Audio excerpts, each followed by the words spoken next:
All right, Chelsea, thank you so much for hopping on the podcast. I'm super excited to have you on today. Thanks so much for having me, Renee. I'm excited. Yeah, me too. So, okay, before we dive in, all things money and talking about how we teach our kids about money and all of that, tell us a little bit about you. Absolutely. So I'm Chelsea Brennan. I'm the founder of Smart Money Mamas. live in Connecticut with my two young boys. I've got a 3-year-old and a 5-year-old. And I've been focused on money really my whole career. I was an economics and mathematics major in college. I went on to work on Wall Street and then managed money at a hedge fund for a number of years before I left to really think about money in a way that was more holistic, more about creating the best life for yourself and also changing some of those generational narratives we have around money and the idea that money is this stressful thing or this negative thing when it really can open doors for us. Yes, yes. And I love that. Like, I know that is something I've actually been talking to some of my clients about is like money and the money stories that we have has definitely been one of those things that I have really worked on a lot over the last couple of years and trying to kind of really pay attention to that because it does make such a big impact on the way we approach life and the world and all of that, like based on those beliefs we have around money. Yes. Absolutely, yes. Yeah. So why okay, so let's backtrack. I know first off, we kind of have to know a little bit about our own money stories in order to be able to talk and share about money with our kids. So, what's kind of that like foundational, like, how do you begin to explore that? How do you figure out what those money stories are or those things? Because I know we oftentimes want to teach these values and we want to teach our kids about money and how to handle money. But what would be kind of those first foundational steps? Or am I going sideways? No, absolutely. So often so many parents come to me, moms, my audience is mostly moms, so it's usually moms, but they come to me and they say, I want to teach my kids about money. I want them to be more confident with money than I am. I want them to go out into adulthood and know what they're doing. What do I Mhm. do? And what they're Yeah. looking for usually is a tip or trick, right? What do I do with them? What's the activity? And my answer to them is always a little bit scary of you got to deal with your own money crap before Yeah. you can teach your kids, right? Because just like anything else we do, the words we say are only 10%, 5% of what our kids learn about money. They're watching our behaviors, they're watching our Mhm. language, how we feel about money. And so, like you said, stepping back into your own money stories is step one. And so, the number one thing we have people do is I want you to find a quiet moment, right? I know that's hard as parents, but find a quiet moment, go for a walk, and think about your first money memory. For Mm. most people, this is around ages 6 to 9, and it might be a small thing. It might be if you grew up in a household of lack or scarcity. It might be a very traumatic thing. But think about what that Mhm. memory is, and write it down in as much detail as you can. What happened in that moment, right? And then the question I want you to ask yourself, the second layer question that we often forget to ask is, what decision did I make about money in that moment? Because there's a Mhm. reason that that memory has stuck out with us, right? For 20, 30, 40 years later. Yeah. And usually it's because when we're kids, we're trying to create order out of chaos, right? We're trying to create a level of comfort. And so we're making global rules with limited perspective. And so we Yeah. see something that our parents do, they tell us something, and we make this assumption. And then it runs in the back of our mind subconsciously for decades, and it becomes it moves our different behaviors. Sorry. Yeah. It changes our behaviors. Changes our choices. And so we might, as adults, once we peel back the layers and find that decision, we might realize it contradicts with our current values and who we are as a person. We don't agree with it. It's not a lesson we'd want our kids to have or our friends to have. And that gives you a jumping off point to start determining, what mantras do I need? What lifestyle changes and habit changes do I need to change this specific story? Because if you just try to take somebody else's money mantra, it might not even speak to the issues that you have, right? So you have to go Mhm. back to the beginning and think of those memories. Mhm. Okay, I love this. And I know like I've done quite a bit of trying to like uncover some of these stories around money, particularly for myself. And yet I still find that there's okay, like, we're going to break it down. I'm going to go personal here because I like love this and I think it'll give people like a real world kind of tangible way, but like I really want my kids to understand like the value of money and also hold it as like like the value of the things that they have. But yet at the same time, I want them to have this sense of like money is abundant, and there's that you like life shouldn't be restricted all just around money and this kind of like, so I wrestle a lot with these sorts of things. And like people talk about like if you grew up where like your family told you to turn off the lights all the time and finish your food because there's starving people in Africa, or like all of these things, right? Like how do we, and you mentioned this idea of our kids are taking limited stuff and they're like knowledge, and they're trying to make sense of that, right? And so for us recently, like we're putting in a pool, and this pool's expensive. I don't know, like pools Pools are very expensive. pools are so expensive, but like it's something like all of the different pieces of it, right? Like we really value it. But at the same time, right now, that means every extra penny is being funneled to the pool fund. And so I've caught myself very frequently telling the kids, no, we can't do XYZ because I'm paying for your swimming pool. Like we can't go do these things. And so I wrestle with that. Like, what stories am I kind of teaching them at this point in time? And so I don't know if I kind of really gave you a really hardcore answer or question there, but like I'm really trying to be intentional about not creating really poor money stories for my children, yet at the same time also trying to teach them to be responsible and value money, if that makes sense. Absolutely. Did I give Okay. you? So many things here. I threw so much at you, but I think All that right. this is a really valuable conversation. Absolutely. So let's start at the beginning. Our kids are making big assumptions about little moments. They're learning a ton. They're sponges at any age, right? Up through Mm-hmm. when they leave the house. And so what I want you to remember is you don't have to be perfect at this. Your language doesn't have to be perfect in the moment. Things are going to go wrong. There's going to be the time where you stand in the store and you're like, I can't afford that. Or you shut it down in a way that does create scarcity.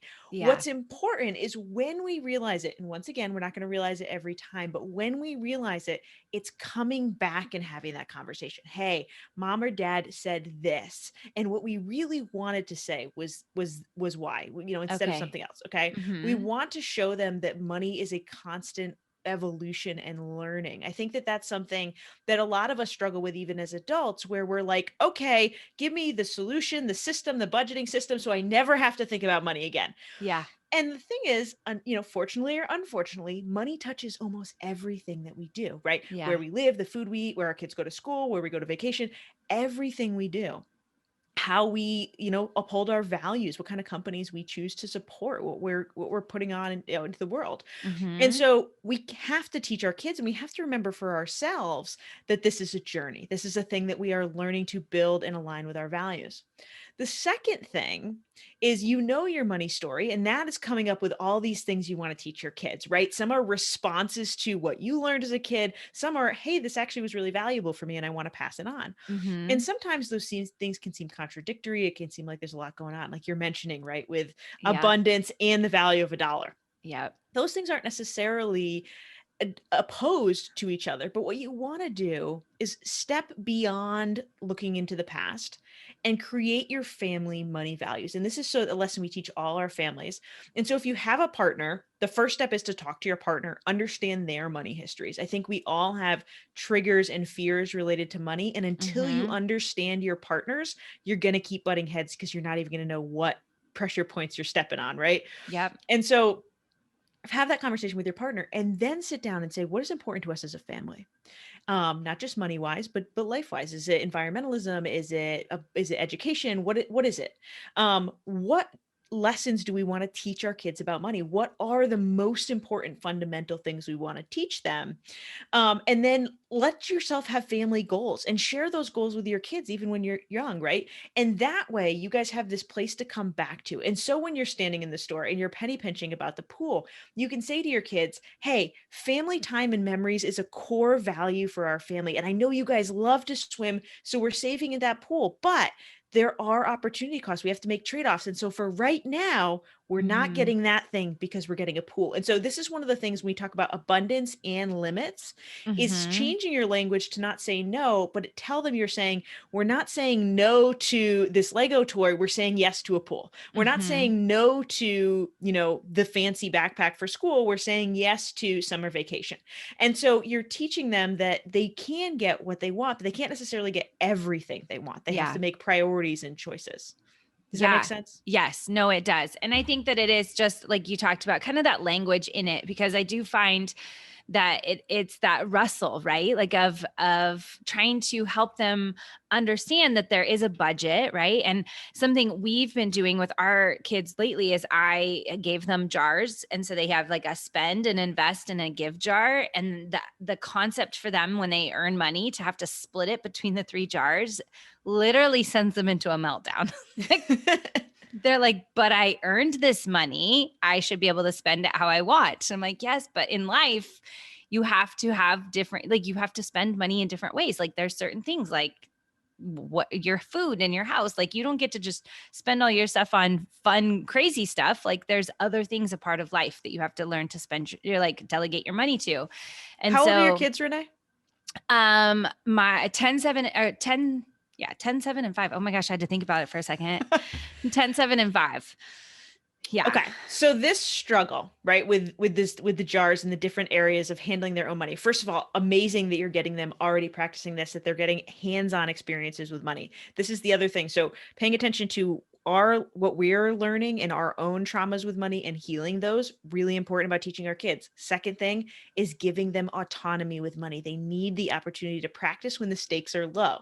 Mhm. But the last thing is making sure we're keeping those lessons age appropriate. And so what we see a lot is people come up with the save, spend, give jars, or the spend, invest, give jars, like you're Mhm. talking about. Mhm. And we try to teach them those lessons by talking about adulthood, by talking about, well, in the real world, you have to pay mortgage and you have to pay bills and you have to pay for your student loans, whatever.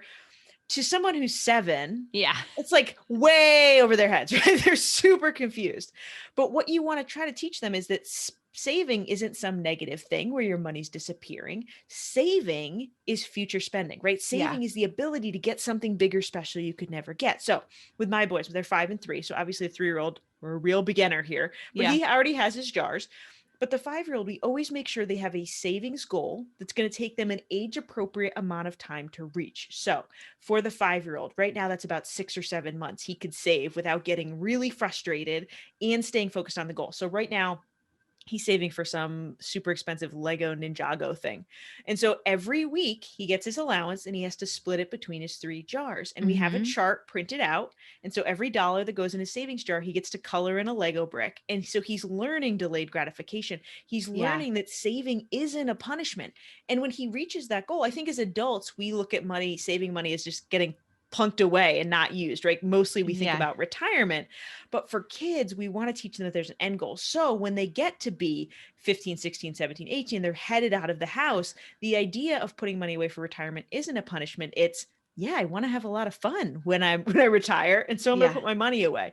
And so it's teaching those lessons. Giving is the same thing. I think giving is a tough one to teach to kids. Mhm. Except our kids are generally naturally pretty kind and charitable, much more than the average adult, right? Yep. And so it's asking them, what's important to you? Who do you want to help? If they love art, it's connecting them with a local charity that gives art supplies to kids in need, right? And saying, hey, do Mhm. you want to go to Target and use your giving money to buy some supplies to give to this organization? If they love pets, one of the best ones with kids is donating to local animal shelters, right? Going buying dog food Mhm. and toys. And so it's letting them be tangible and hands-on and something that connects to them, not necessarily what, you and your partner give to as charities. That might not Yeah. speak to your kids, but letting them really start where they are helps that journey. Yeah, I love that. And I feel like that is something that we could incorporate a little bit more, is that tangible sense of like what the save is. Like, and we've talked about that in like very much more broad categories in terms of like your spend jar is stuff that you can buy right now. If you want Jamba Juice and you want to go do that, like all fine and dandy, that's where your spend jar goes. But that save is kind of more of those bigger things. But it's actually funny you mentioned, like, my 7-year-old is actually, he found out that if he puts his money in the bank actually pays you to let it stay there versus, like with interest. And so now he comes in, he's like, Mom, I've got $3. Can you put this in the bank? I've got three. He wants all of his money to be in the bank because he figured out that if you let the money sit there instead of in his jars, the bank will actually give you more money. Like, he's so funny. But And that shows too that your kids are going to have different personalities, right? And I think this yes. is a place we struggle. We get a question a lot about fairness with allowance, and hey, my kid, my older kid works and he needs but he needs money for his car, and then my younger one isn't driving yet. And like, how do we figure out what's fair, quote unquote Yeah. fair? And I think it's that reminder with all things that fair does not necessarily mean equal, right? And your kids' Mhm. personalities and what lessons they need to learn is going to be different. I can tell you already that my 5-year-old, he's a natural saver, right? He just wants to chunk that money away. He doesn't care. He just likes to see it pile up. The Yep. younger one, that's not his deal, right?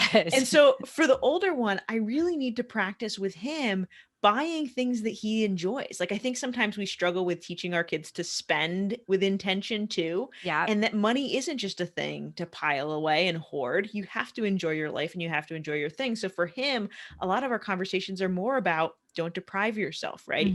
And Mhm. then for the younger one, we got to focus more on that saving, right? We got to make sure we're Yes. not.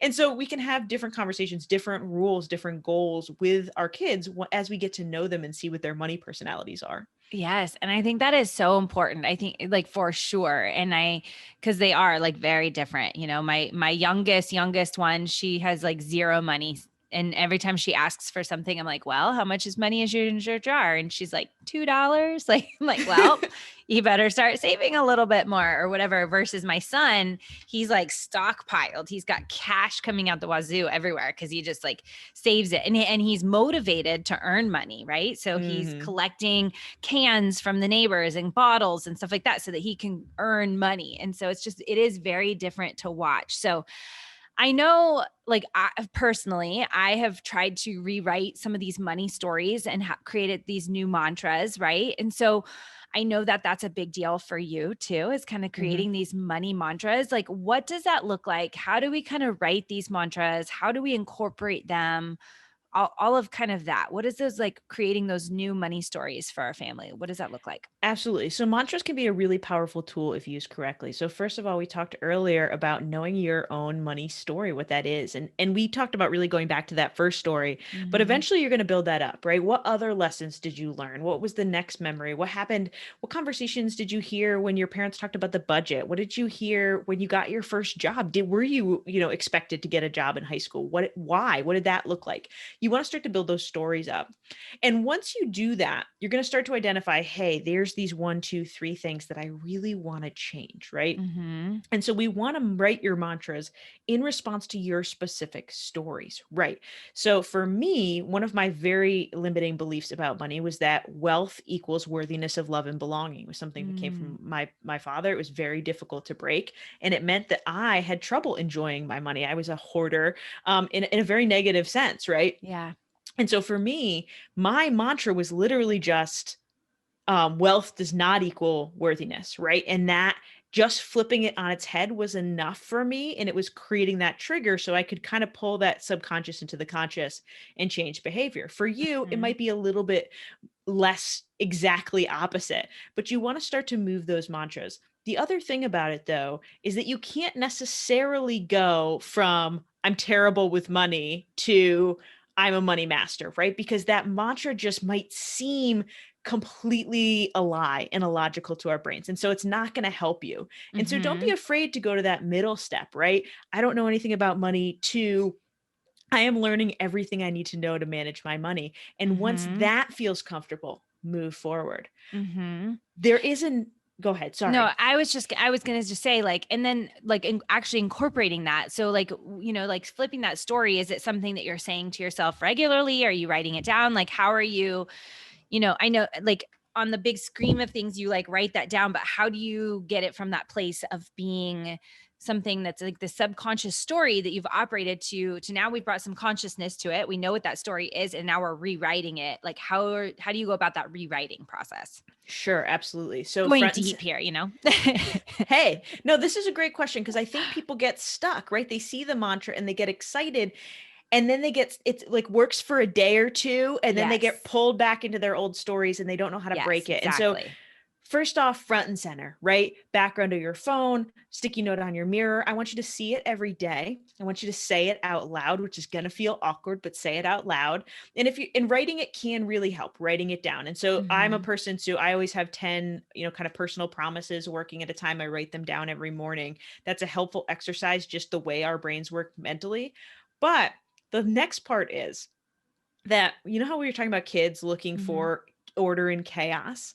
Our brains do that as adults too, right? There's always a million stimuli going on around us. And so, to keep us from completely losing our minds, our brain looks for proof of the things we already believe. We almost Mhm. completely ignore the things that contradict our life's view. Mhm. And so, what you need to do to instate that new mantra is you need to start providing your brain and your self with proof that that is the thing that is correct. It is going to have years of what it views as quote unquote proof that that is Yeah. true. So, the first exercise I want you to do is create a money wins journal. This is one of Mm. my favorite things. I want you to write down all the ways you've won with money, big or small, right? You paid off a credit card, you paid off your first student loan payment, you kept a budget for a week, a day, whatever it is, right? I want Yeah. you to write down big and small your money wins. And this is a place that you can come back to. Often I tell people before their weekly budget meeting, look through your money wins. And then decide what are the teeny tiny habits you can start to do every day to prove that mantra. So, if you're someone who, like we were talking about earlier, I don't know anything about money and I always fail with money, and you're going to, I'm learning everything I need to know. Maybe you're setting a rule that for 5 minutes every morning, you're listening to a piece of a money podcast, like the Mm. Smart Money Mama Mhm. show. You're Mhm. reading a blog post. You're doing something that's just putting you in that mindset. You're joining a Yeah. community. You are transferring $1 a day into your emergency fund, right? And Yeah. just building that habit that you are a person who saves. It becomes more of your identity, and it's going to be slow, but even when the days are bad, even when you're starting to hear those negative stories, if you've built that teeny tiny habit, it's just that thing to remind yourself like, no, no, no, wait. I was that person, but I'm Yes. moving forward now. Yes. No, and I like there's so many parallels to this, like in the sense that I mean, like there's so many of these pieces like you're talking about, like that's what I talk about with my clients in terms of like mom wins and parenting and like all these things and how it really is at the core foundation of it is like rewriting our identity of like who we believe we are and then allowing the habits to build upon that and then focusing on those things that we really want to continue to shape forward going forward rather than focusing on all the ways that we of that person or that thing that we thought we were who in the past, you know? And so Mhm. it's just amazing. Um so okay, so as we get kind of close to the end here, is there any last little thing that you feel like we've missed or left out with for anybody in terms of kind of kickstarting this new money savviness? Absolutely. So, if you are someone who has downloaded budgeting apps, bought budgeting binders, tried to learn about investing, these kind of things before, and gotten stuck, Mhm. often what was holding you back was these money stories, right? It was Yeah. something emotional under. I can't give you the perfect solution when you're constantly self-sabotaging, right? And Yep. so what I want to tell you is that even if you failed before, we can define what failed is anyway, but even if you feel like you failed before, you can be fantastic with money. You can teach your kids fantastic lessons that align with your values and your family's values. We just have to start at the beginning and get into that work. Is this Mhm. emotional work? Do we, we have in our Motivated Mama Society, we have a whole mindset course that people go through, and they tell us often that it kind of feels like therapy. But when you're done, you're able to move forward. And so if you've gotten stuck before, it is not the end. It does not mean you can't teach your kids good lessons. It doesn't mean you can't have a great relationship with money. We just have to peel back some of the layers first. Yes, yes. I 100% agree. And I honestly, I feel like this is one of those areas that, like you said at the beginning, it impacts so many different parts of our life. It like almost everything we do is touched by money. And so sweeping it under the rug and not looking at it and not talking about it or not bringing light to it really is just doing us a disservice in a whole bunch of ways. And I know that it's such a taboo topic for so many people and it can get uncomfortable or depending on how you were raised, maybe money wasn't something that was shared about or talked about. And so then there's all of those stories and pieces there, but it makes such a huge impact and it's so important. And I think it's so valuable to help have those conversations with our kids so that going forward, they have that positive relationship with money and know how to handle it. And they are aware of what those stories might be for themselves going forward. So, And it's such an yeah. incredible way, just for one last point here, Yeah.